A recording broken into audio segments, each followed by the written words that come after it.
Learn English through story. A stranger in my house. It started with small things barely noticeable at first.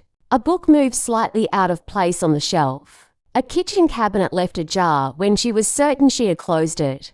The faintest hint of a perfume she didn't wear lingering in the hallway. Claire told herself she was imagining things. After all, living alone in a house that had once been filled with voices and laughter had a way of playing tricks on the mind. Since the divorce, the house had felt too big, too empty. The silence pressed in on her at night, settling into the spaces her husband, Peter, and their daughter, Lily, used to occupy.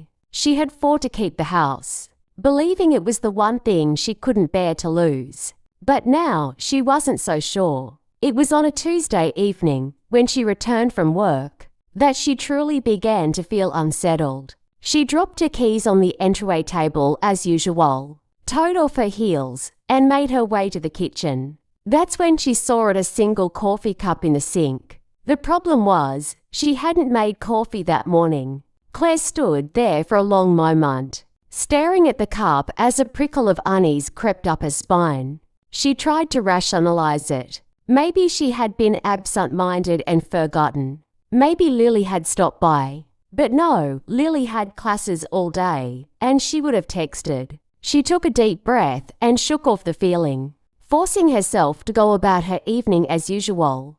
But when she went upstairs to change, she froze at the bedroom door, her closet left slightly open. Inside, one of Peter's old shirts was draped over the chair.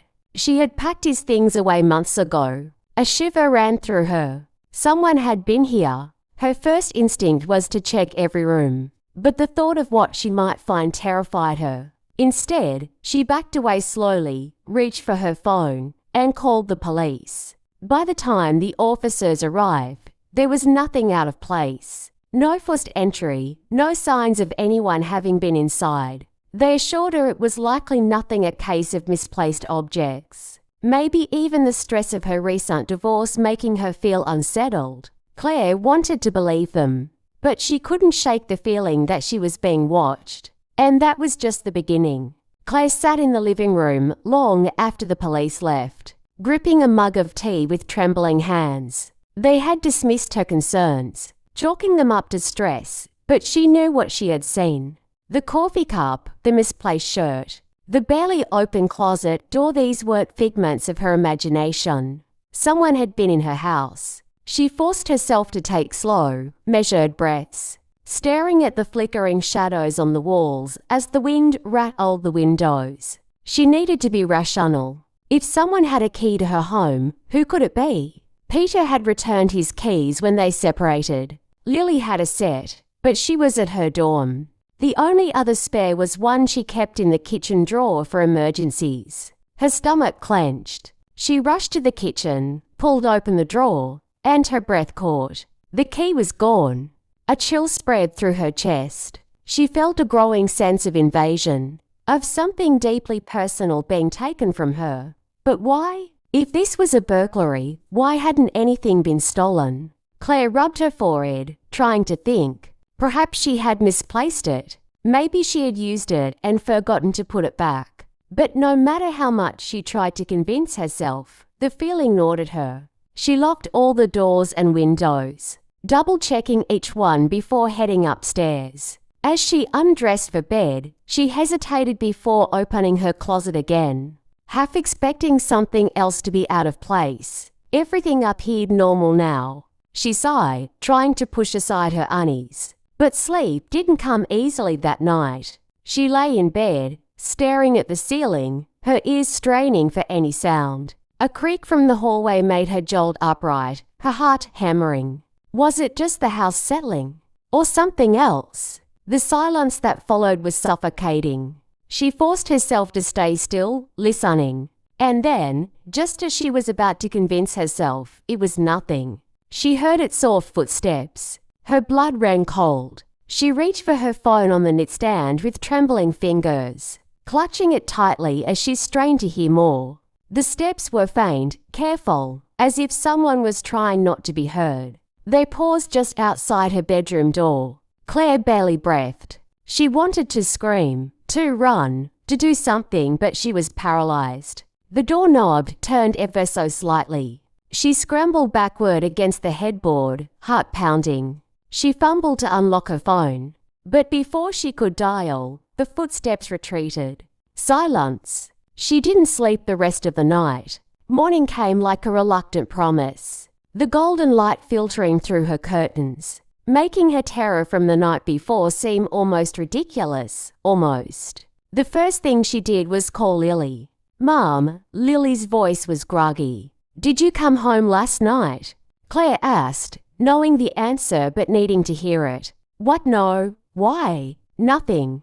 "Never mind," Claire said quickly. She didn't want to scare her daughter unnecessarily, but she couldn't shake the fear. She checked the entire house in the daylight, opening every closet, checking under furniture, even inspecting the attic and basement. There was nothing. No sign of forced entry. No footprints. No trace that anyone had been there at all. Maybe she was losing her mind, but deep down she knew the truth. Someone was in her house, and they were still here. Claire spent the rest of the morning forcing herself to act normal. She made coffee, but the smell of it reminded her of the strange cup in the sink the night before.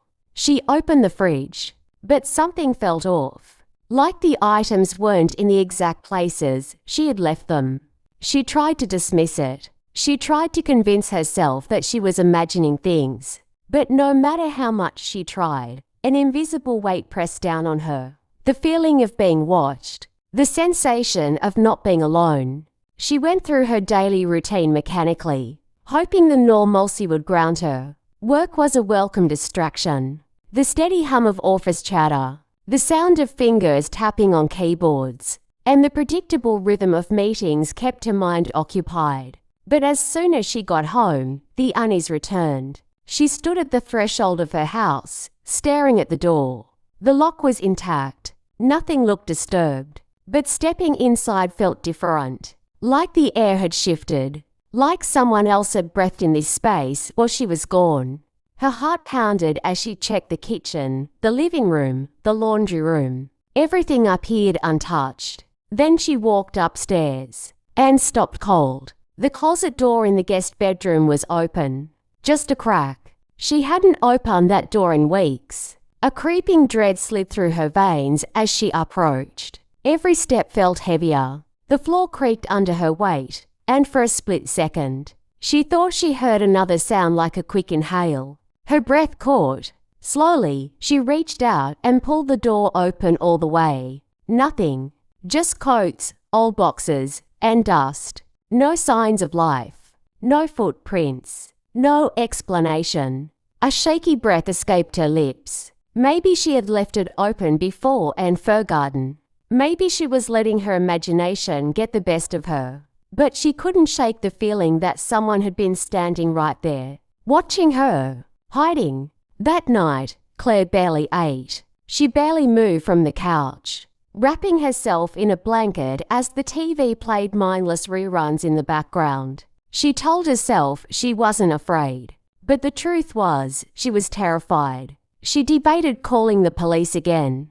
But what would she say? Someone opened a closet door in my house. They would dismiss it just like before. She needed proof. That's when the idea hit her. Cameras. She would set up cameras around the house inside and out. The thought gave her a renewed sense of control. She immediately ordered a set online, paying extra for same-day delivery. By the evening, the cameras had arrived. Claire installed them carefully, one at the front door, one in the hallway, one facing the living room, and the most important one in her bedroom. If someone was sneaking around her house at night, she would catch them. She went to bed with a cautious sense of relief, knowing the cameras were recording. If anything happened, she would finally have answers. For the first time in days, she slept. But when she woke up the next morning and checked the footage, her blood ran cold. At exactly 3:17 a.m., the camera in her bedroom caught movement. A figure, tall, shadowed, standing in the doorway, watching her sleep. Claire's hands trembled as she replayed the footage over and over. The figure didn't move for nearly 10 minutes. Then, without a sound, it turned and disappeared back into the hallway. She covered her mouth to stifle a sob. Someone was in her house, living in her house, hiding in her house. Her breath came in short gasps as she grabbed her phone with shaking hands. She wasn't imagining things. She wasn't losing her mind. She dialed 911. This time, they would have to believe her. The 911 operator's voice was calm, professional. "What is your emergency?" Claire could barely get the words out. "There's someone in my house." "Are they inside right now?" I don't know," she stammered. "I have security footage. There was a person standing in my bedroom last night, watching me sleep." A pause, then, "Stay on the line. Officers are being dispatched to your location." She sat frozen on the couch, gripping her phone with white, knuckled hands. Every second felt like an hour. The air in the house seemed heavier now, as if the walls themselves were closing in. She wanted to move, to flee, but she was afraid. What if he was still here, hiding, watching, waiting? The sound of sirens cut through the silence. Red and blue lights flashed against her windows as the police pulled up. 2 officers knocked on her door, and Claire rushed to let them in, her entire body shaking. She didn't waste time explaining. She grabbed a laptop and played the footage. The officers leaned in, watching the dark figure in the doorway. Claire could feel her own pulse in her throat as she waited for their reaction. One of the officers, a middle-aged man with a hardened expression, exhaled slowly. "Jesus." The younger officer, a woman with sharp eyes, asked, "You live alone?" Claire nodded quickly. "Yes, my daughter's at college. My ex-husband doesn't live here anymore. No one should be in this house except me." The officers exchanged a glance. "Ma'am," the older one said carefully, "we need to do a full sweep of your home." Claire wrapped her arms around herself, nodding. "Please." The next 20 minutes were agonizing. The officers searched every inch of the house closets, attic, basement. They even checked behind furniture, in kitchen cabinets, under the beds. Nothing. No signs of forced entry. No footprints. No evidence that anyone was living there. The female officer frowned. "Are you absolutely sure this footage wasn't tampered with? Could it be a glitch?" Claire felt a surge of frustration. "I know what I saw." She gestured at the screen. "That's a person, standing in my bedroom." The officers exchanged another look. "Here's what we can do," the older officer said. "We can file a report, but without signs of forced entry. There's not much else we can do at this time." Claire's stomach twisted, but he was here.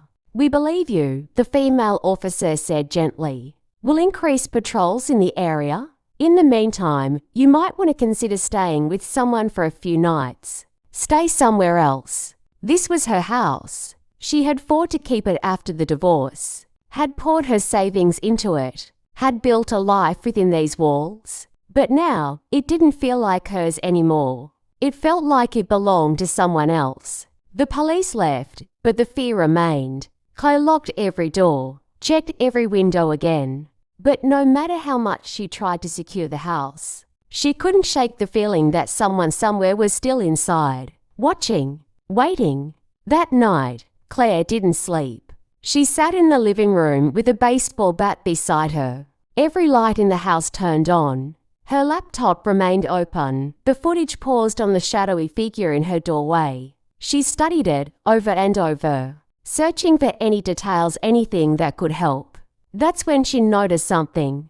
A detail so small she had almost missed it. The figure was tall, lean, the outline of their face was blurred. But something about the posture, the way they stood so still, it felt familiar. Her blood ran cold. She knew this person, but that was impossible. She grabbed her phone, hesitating before dialing Lily's number. It was late, but she needed to hear her daughter's voice. The phone rang, once, twice. Then Lily picked up, groggy. "Mom, what's wrong?" Claire swallowed. "I just needed to check on you." A pause. "Are you okay?" Claire hesitated. She wanted to tell her, She wanted to say everything, but fear kept her silent. "I'm fine," she lied. They spoke for a few minutes, small talk, but Claire barely registered the words. Her mind was spinning. She kept staring at the footage. That posture, that familiarity. Then a horrifying thought struck her. What if the intruder wasn't coming from outside?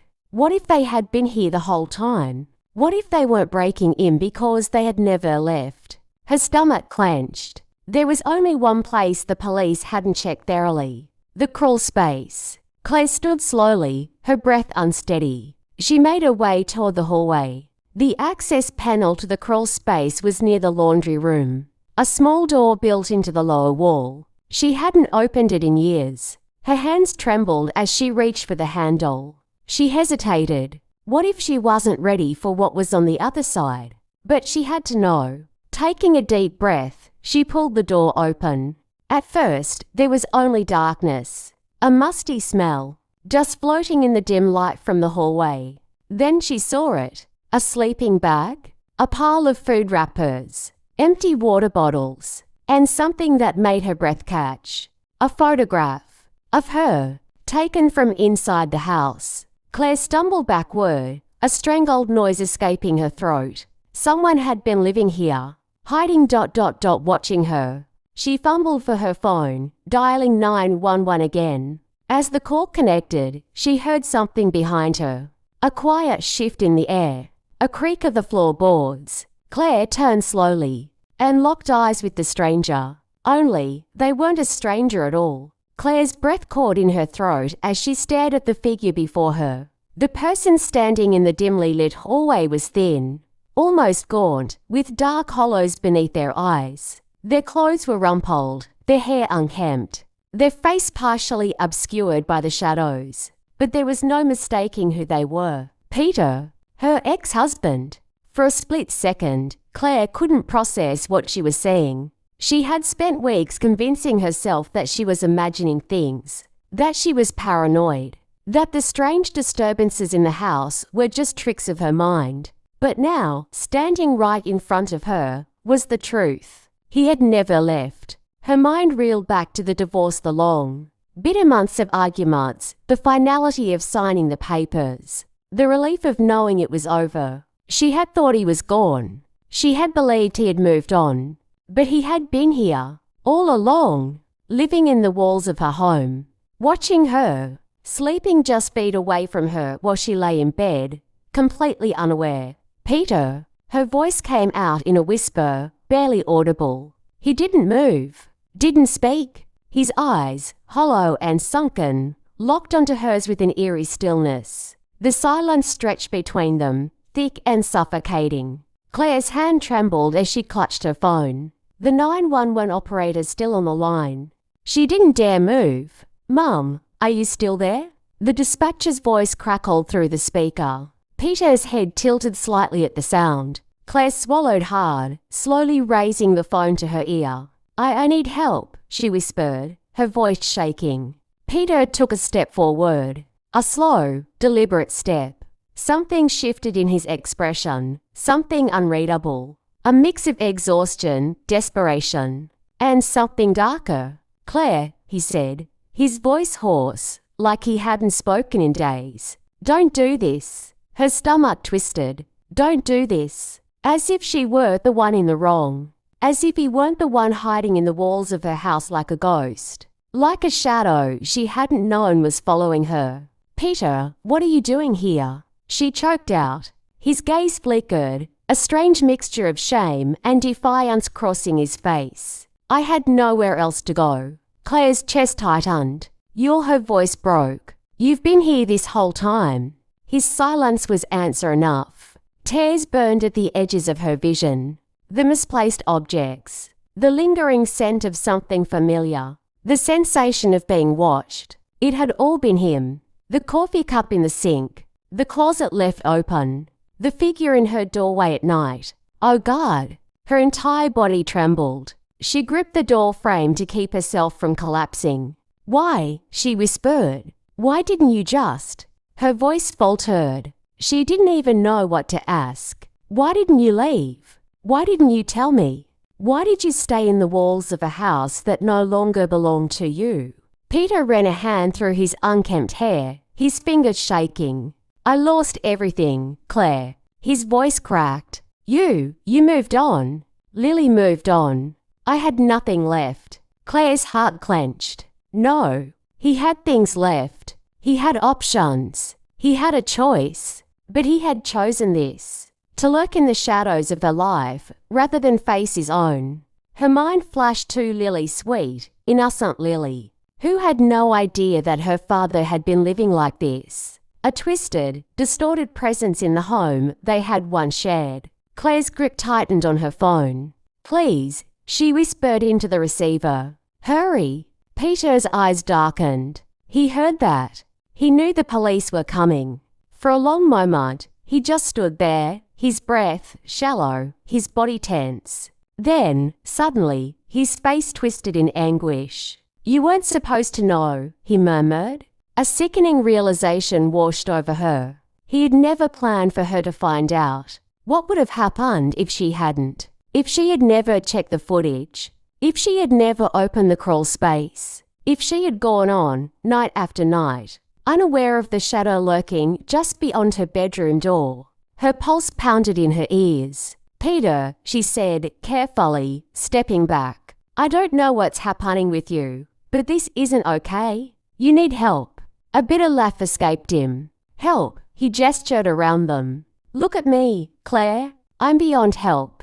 Sirens echoed in the distance. Peter flinched. His body tensed, like an animal about to bolt. No, Claire said, quickly, stepping forward instinctively. Don't run.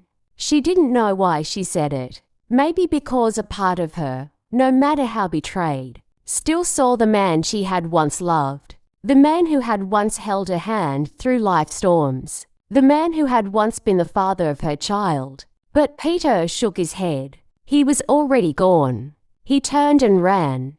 Out the back door. Through the yard. Disappearing into the night just as the police pulled into the driveway. Claire collapsed to the floor, gasping for breath. The officers stormed inside, weapons drawn, but it was too late. Peter was gone.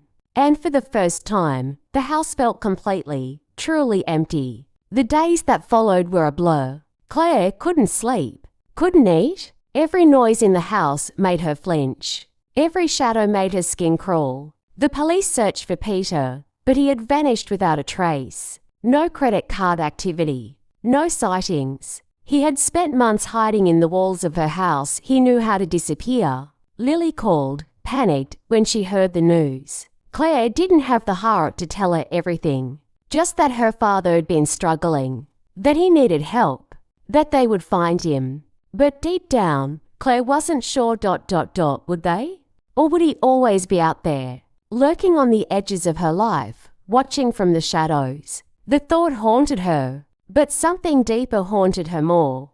How had she not known? How had she lived her life, day after day, so completely unaware of the presence that had been right under her nose? Was it possible to love someone so much that even when they were a stranger, you still couldn't see it? The house was hers now, truly hers. But she couldn't shake the feeling that she wasn't alone. Not anymore. Not ever again. Because once you learn that the people you trust can hide in the shadows, you never stop looking over your shoulder. Moral of the story. Sometimes, the ghosts we fear the most aren't supernatural. They're the remnants of people we once knew, people who refuse to let go, who become strangers in the spaces they once called home. And the most terrifying realization of all, sometimes we never really knew them to begin with.